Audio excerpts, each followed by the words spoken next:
नमस्कार.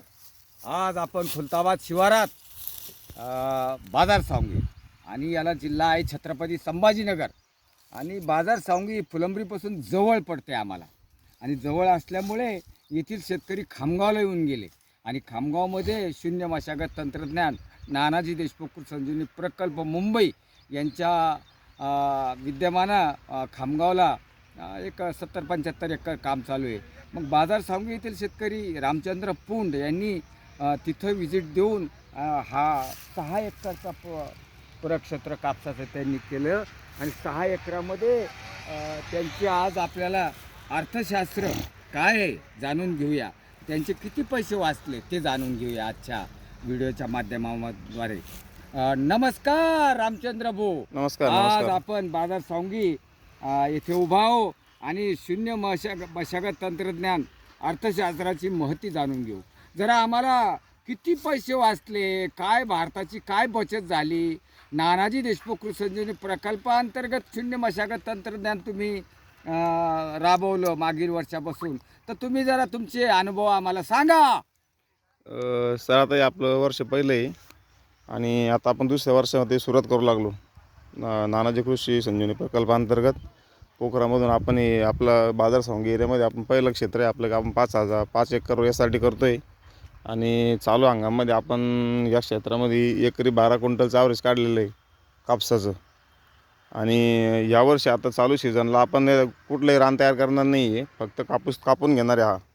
हे जे कापूस हा फक्त खोडापासून कापून घेणार आहे आणि परत आपण दुसरं इथं मक्का लावणार आहे. मक्का आणि कापूस टोकन करणार आहे. पूर्ण टोकन पद्धतीने करणार आहे आपण. इथं मजुराचं काम बिलकुल करणार नाही आपण. आणि आता चालू वर्षाला आपण याच्यामध्ये कुठली नांगरणी करणार नाही आहे, रोट्या करणार नाही आहे आणि कुठलीही आंतरमशागत न करता हे पूर्ण फक्त बेड साफसफाई करून घ्यायची आणि त्याच्यावर दुसरं टोकन करायचं.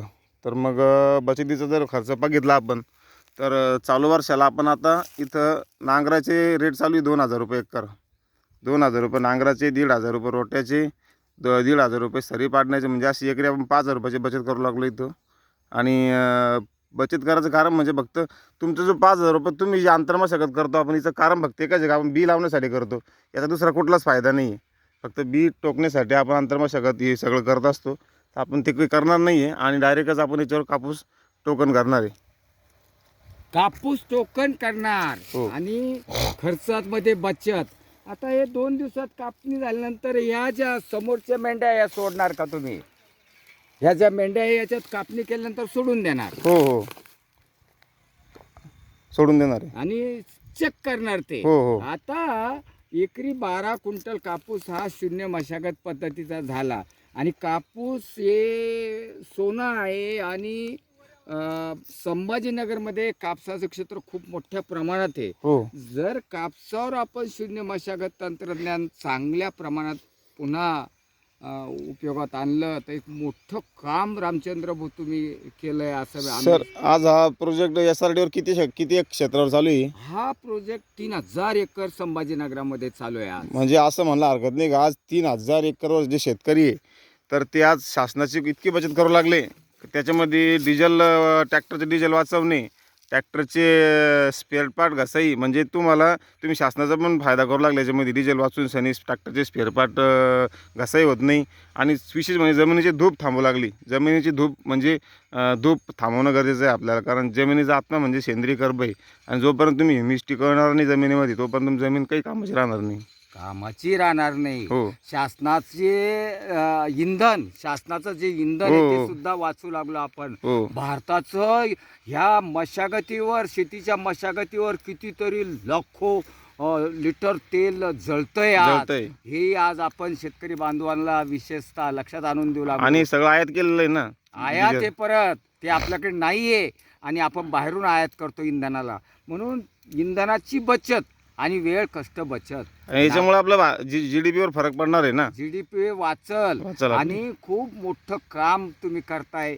आज जमिनीची जी बेड दाखवायचा आहे, बेडमध्ये आता कापणी सुरू होईल या कापसाची. हा जो बेड आहे आणि हा बेड आता इथून कापून घेणार आणि शेळ्या मेंढ्या सोडून हे सगळं वेचून घेणार आणि मग क्लीन होणार. आमची जमीन तयार झाली असं संबोधणार. हो हो आणि नानाजी देशमुख कृषी संजीवनी प्रकल्पांतर्गत शून्य मशागत तंत्रज्ञान महाराष्ट्र राज्यावर जे मोठ्या प्रमाणात काम चालू झालं, आज विदर्भापर्यंत तंत्रज्ञान पोहोचलंय, हा एक मोठा आनंद झाला. आणि अर्थशास्त्राच्या बाबतीत जर बोलायचं ठरलं तर 6-6.5 हजार जी बचत सांगितली तुम्ही सुरुवातीची ती नक्कीच टळेल. हंगाम दुसरा आणि हो. आता ही गरज राहणार नाही. आणि मुख्य उत्पादनामध्ये ते एक नफाच आहे ना. हो. मुख्य कापसामध्ये ज्या क्षेत्रामध्ये 3 क्विंटलच्या वरती कापूस होत ना साहेब, तिथे यावर्षी 12 क्विंटल कापूस झालेला आहे. 3 ते 4 क्विंटल पहिल्यांदा होत हो. होता, आज 12 क्विंटल कापूस वाढला. आणि हे जे क्षेत्र आहे ना, हे पेट्रोल पंपाच्या अगदी बाजूला आहे. सावता पेट्रोल पंपाच्या अगदी बाजूला आहे. इथं म्हणजे 10 खेड्याचे लोक बघतात त्या क्षेत्राला. तर सगळ्या शेतकऱ्यांना माहिती की हे क्षेत्र कसं आहे म्हणून सनी. पण मग यावर्षी चांगला कापूस झाला, आम्हाला 12 क्विंटलच्या आसपास ॲव्हरेज मिळालं. आणि अजिबात जमिनीत भेगा वगैरे पडलेला नाही यावर्षी. भेगा पडल्या नाही, ते महत्त्वाचं सांगा. दरवर्षी इतका मोठा प्रमाणात भेगा पडतात जमिनीत, तर त्या भेगा खूप भीती वाटते चालायला. यावर्षी अजिबात भेगा पडलेल्या नाही जमिनीत, कुठंच भेगाळला नाही रान. कुठल्याही भेगा पडलेल्या नाही जमिनीमध्ये. एक आनंद झाला.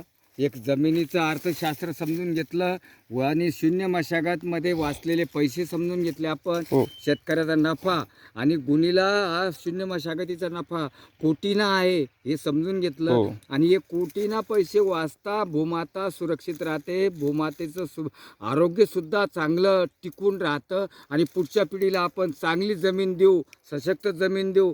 नानाजी देशमुख कृषी संजीवनी प्रकल्पांतर्गत हे तंत्रज्ञान चालू आहे.